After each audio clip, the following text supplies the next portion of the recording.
It was supposed to be an ordinary summer day, a group of teens laughing, daring each other, recording it all for social media. But in a split second, what was meant to be a thrill turned into a life-altering nightmare. Before we continue, please take some time to subscribe to Dailydose, like, and share this video. One moment, 16-year-old Jordan Holgerson stood on the edge of a 60-foot-high bridge. The next, she was airborne screaming, helpless as her body hurtled toward the water below. What happened that day shocked the nation, ignited fierce debates online, and led to an unexpected courtroom twist no one saw coming. Jordan never expected her friend would betray her trust in such a shocking way. In the viral video that stunned viewers around the world, Jordan stands hesitantly on the edge of the bridge, clearly nervous. Her arms are crossed protectively over her chest. She says she's not ready. She's scared. She doesn't want to jump. But before she can fully back away, before she can even breathe, her so-called friend, Taylor Smith, shoves her from behind with brutal force. The footage is heart-stopping. Jordan plummets from the bridge, her body twisting violently in midair. She hits the water chest first. There's no dramatic splash, just a sickening thud as her torso slams into the river's surface like concrete. Bystanders gasp. Laughter is quickly replaced by panic. People rush to the edge, peering down, trying to see if she resurfaces. The video cuts off, but what happened after would haunt both girls forever. Jordan was pulled from the river severely injured. The impact shattered 6 of her ribs, punctured both lungs, and left deep bruises across her chest and side. She was rushed to the hospital in critical condition. Breathing was painful. Movement was nearly impossible. And worse than the physical pain was the emotional trauma betrayed by someone she thought was her friend, someone she trusted.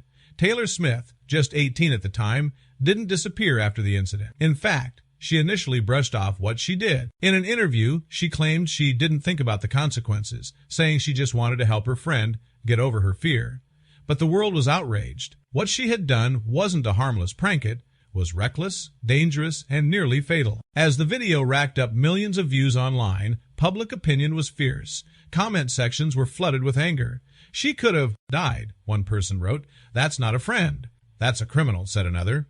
The pressure mounted for legal action, and it wasn't long before prosecutors charged Taylor with reckless endangerment.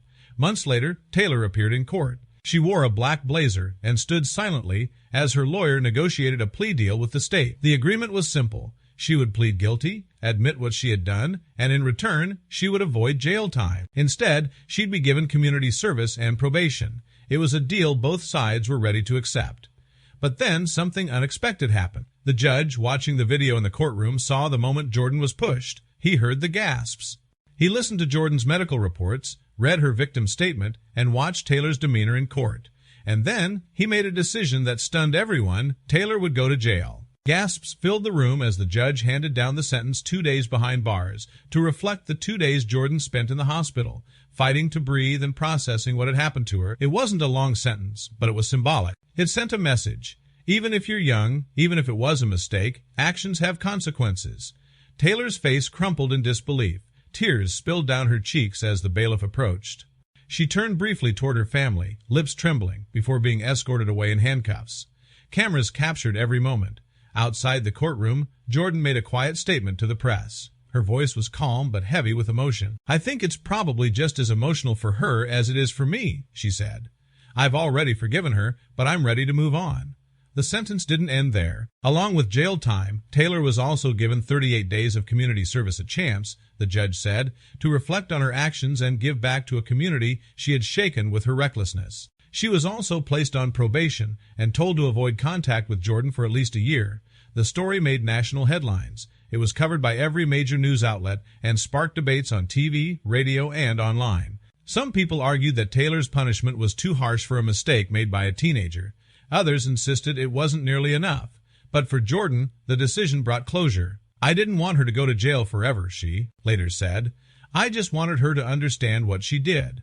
The bridge, once a local hangout spot, has since become a haunting symbol of the incident. Authorities have placed warning signs, and many parents now forbid their teens from even going near it. What happened there on that summer day left a scar not just on Jordan's body, but on an entire community. For Taylor, those 2 days in jail were likely the longest of her life. And while she has since apologized, Many wonder if the friendship between her and Jordan can ever truly be repaired. As of now, the two have gone their separate ways, both young women forever changed by a moment that lasted less than a second, but will echo for years to come. After Taylor was released from jail, the media was waiting outside. Cameras flashed, reporters shouted questions, but she said nothing. Her face was pale, her eyes swollen from tears. It was clear the 2 days behind bars had left a mark, perhaps not as deep as the physical injuries her friend suffered, but a mark nonetheless. Social media continued to buzz. People debated the meaning of justice in this case. Some saw Taylor as a reckless teen who made a stupid mistake, not a criminal. Others saw her as someone who showed no remorse until consequences were on the table. Comment sections were flooded with arguments. Hashtags trended,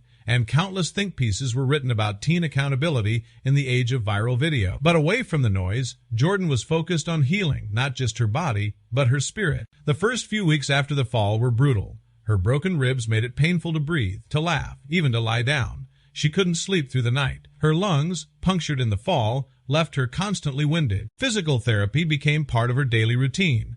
Doctors weren't sure how long her recovery would take her, if she would ever feel normal again. Worse than the physical pain was the mental anguish. The fall haunted her. Every time she closed her eyes, she saw the bridge. She felt the push. She heard the scream leave her mouth before she hit the water. She relived the helplessness over and over. The girl who once loved adventure now feared even climbing stairs. Her trust in others had been shattered, and for weeks she refused to see anyone outside her family. Her mother, heartbroken by the trauma her daughter endured, said in an interview, "No mother ever wants to see their child go through something like this. When I saw the video, my stomach dropped. I couldn't believe someone she called a friend did that to her." Jordan stayed off social media for months. The video was everywhere. She couldn't escape it, and strangers online had no idea how much pain she was still in. Everyone had an opinion, but few had the facts. One day, during physical therapy, a counselor suggested something that changed everything. "Tell your story, Jordan. Let them hear it from you, not from the headlines." So she did. Jordan agreed to a sit-down interview with a national news outlet. Sitting on a couch beside her mother, her voice quiet but steady, she described what happened that day, not just the fall, but the fear, the betrayal, the recovery, and the silence that followed. "It wasn't just a push," she said. "It was someone ignoring everything I was saying. I said I wasn't ready. I was scared, and she did it anyway." The interview went viral, not for shock value, but for the honesty in Jordan's words. People saw the human side of the story. Not a trending clip, but a teenager trying to recover from something she never asked for. Sympathy poured in. Messages of support flooded her inbox. People from all over the world shared their own stories of betrayal and recovery. Meanwhile, Taylor stayed out of the spotlight. She deleted her social media accounts and declined further interviews. Some believed it was out of shame. Others believed it was to avoid public backlash. Whatever the reason, she seemed to disappear from public view. The judge's sentence had included mandatory counseling, and Taylor was reportedly attending weekly sessions. According to people close to her, she had learned a hard lesson. She understood now that just a joke or just a push can lead to serious, even life-threatening consequences. Her own family stood by her, but they didn't excuse her behavior. 1 year after the incident, Jordan returned to the bridge. This time she wasn't there to jump. She stood at the edge, fully dressed, surrounded by family and friends. A local news crew was there, but this wasn't a media stunt. It was about closure. She looked down at the water, the same water that nearly claimed her life, and took a deep breath. Her mom held her hand. Her siblings stood behind her. "I'm not going to let this define me," she said quietly. "I'm not afraid anymore." That moment was shared online as a photo, not a video. A still image of Jordan standing at the place where it all began. This time, she wasn't pushed. She stood tall on her own terms. In the months that followed, Jordan became an advocate for youth safety. She spoke at schools about peer pressure, boundaries, and respecting consent.